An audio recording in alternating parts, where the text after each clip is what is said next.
Hazel always knew there was something special about her cat Mooney, but she's still shocked when Mooney opens his mouth to tell her he's just had a vision. An ancient evil has awoken after centuries of sleep, and only one man can stop it, the legendary warrior Beowulf. Unfortunately, it's been over 1,000 years since he slayed a dragon, and he's been reincarnated as this guy. His name is Victor, and he's more unemployed millennial slacker than mighty warrior.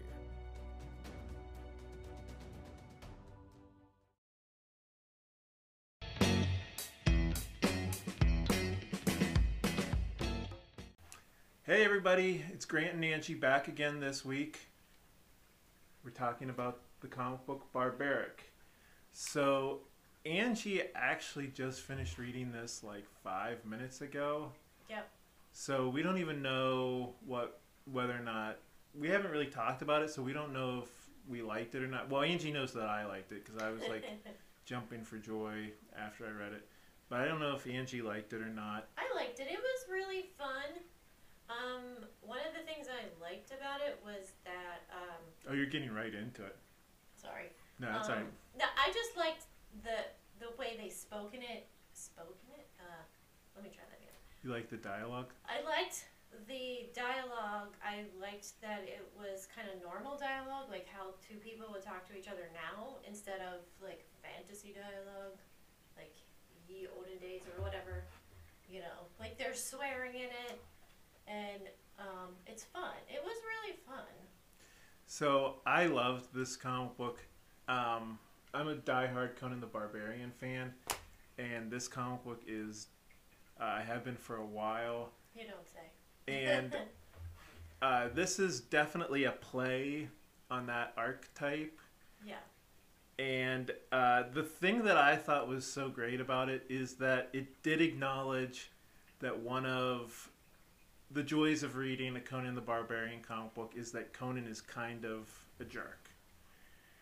Yeah, I can see that. And this plays with that a lot more. So the plot of the comic book is, so the main character, in full disclosure, we did have to do a second take because I couldn't remember the main character's name. I remembered that it was something that was like too nerdy sounding to be a barbarian's name, but Angi remembered that his name was Owen. Yeah. So the story is that it kind of sounds, I'm sorry, it kind of sounds like a farmer's name to me. right, yeah, it sounds like somebody, like maybe a character on Letterkenny would be named Owen. Yeah. Yeah, so the idea is Owen gets cursed by a witch that he can only act altruistically. Yep.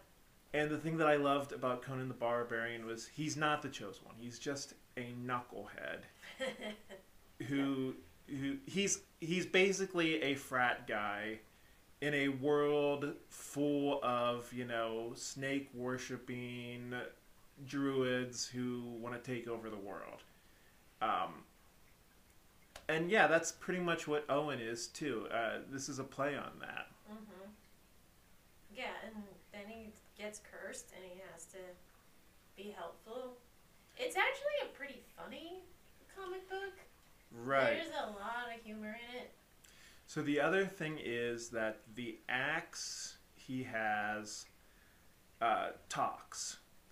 And the axe is kind of his Jiminy Cricket. Mm-hmm. Is that it, Jiminy? There's a Jimmy. Jiminy Cricket. Yeah, his axe is kind of like his Jiminy Cricket that works as his moral compass. The axe gets drunk based on how much blood he's had, which is really funny. I was going to say, if they ever turned this into a movie, Bruce Campbell would be great to voice the axe. So I don't know about you, but I pictured Ron Perlman playing Owen. Yeah, I can see that. I mean, he's a little bit too old now, but Yeah. I think maybe like Ron Perlman like 20 years ago. Right. Later in the story, a younger woman appears. I really hope that she doesn't become a romantic. I didn't get the feel that there would be like a romance. I didn't get that feel either, which is why I hope that they keep that up. Yeah, it felt like she was fairly young, so Right. I feel like that would be kind of weird. Right, which is also kind of a play on the Conan the Barbarian archetype, because obviously Conan the Barbarian comic books are full of young, attractive women Right. who throw themselves at Conan. And in this one, of course, she just seemed to be kind of annoyed by Owen. She had some really cool powers, I will say. Yeah, she's kind of like a necromancer. Yeah. I mean, I think there was, well, I don't want to give too much away, but it's really fun. I highly recommend it, especially if you like Conan, if you like sarcastic, like, you know, Evil Dead, that kind of, like, if that's your jam, this is definitely for you. Yeah, I mean, the artwork in it, I wanted to mention the artwork because, I mean, that also is really, really great. I hate to keep comparing this to Conan, but I mean, I felt like the art was maybe in this, at least in the same ballpark as some of the great Conan artists. Yeah. I would say it's a little more, it's I don't know, it's colorful, I would say that. I feel like Conan's desaturated. This was very bright. Yeah. Like very like intense, like primary colors, you know. The colorist is Addison Duke. So anyways, this is probably my favorite current comic book. I don't know, do you have anything else to say? No, I would just definitely recommend it. Like I said, it's fun. I mean, it is bloody, so forewarned is forearmed with that. But you should expect that if you're going to read a comic book called Barbaric. I'm glad you liked it, because I know you're not quite as big a Conan guy as me. I know you like the movie, but... Yeah, well... yeah, who doesn't?